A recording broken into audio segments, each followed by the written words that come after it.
Welcome everybody, Dave and Jess here from EuroTourGuide. With our coach tours still on hold, it's time for another positive place. Where are we today, Jess? This week we are in the village of Benijofar. We're going to find a nice little walking route. Come on.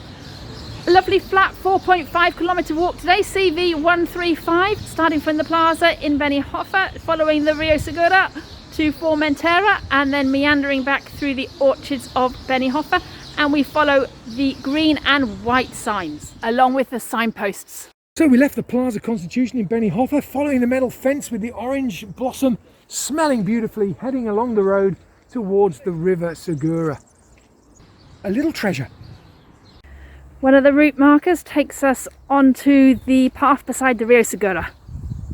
The Rio Segura is born in the Sierra de Seguras in a small village called Fuente Segura in the municipality of Jaén.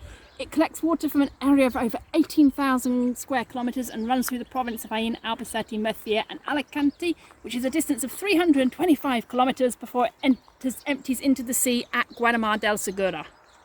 The name Benijofar is Arabic in origin and was Bani Jafar, which means children of Jafar. The first official mention of it was in 1587 when it was listed along with other places in the area which had suffered destruction due to a severe flooding of the Rio Segura. Benijofar became independent in the 15th century when it only had 15 residencies. In 2020, 3,300 people were on the Padron. But as you can see, with the extension of the village and the cranes ahead, I think that might grow in the coming years. Very shortly you'll arrive at the metal bridge. Should you wish to have a coffee halfway round, just follow the bridge into the square of Formentera. That's where we're going. If you are deviating over the metal bridge, cross the bridge, turn left, follow the path all the way along, past the roses, until you see the stairs that take you down to the donut trees in the square for coffee. So Formentera de Segura has a population on the Padron of 4,250, some 37% of which are foreign. In the 15th century, the town was under the rule of the Marquess of Algorfa and belonged to Orihuela. Gained independence in 1731.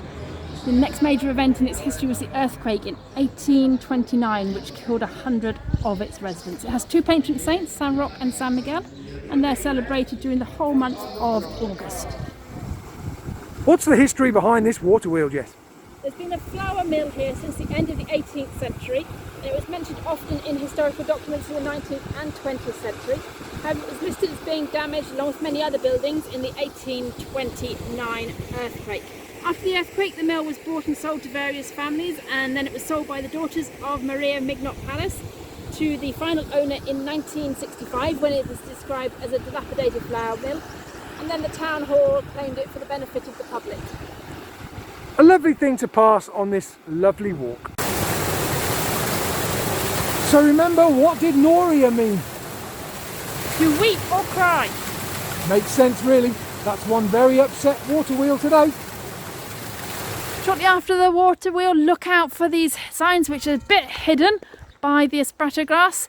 You can choose to shorten the route by 1.5 kilometres by following the sign down the concrete slope, or you can continue along the river until the next sign for the full 4.5 kilometre walk. The last bit of the walk will bring you down the Camino Viejo de Orihuela back into the village of Benijofar itself. As we leave the Noria, heading through the orchard on the final leg of this 4.5 kilometre round walk, we hope you've enjoyed this week's Positive Place, folks. Keep staying positive, the vaccine is on its way. Remember to like, share and comment on the video, and we'll see you again next week. Bye for now.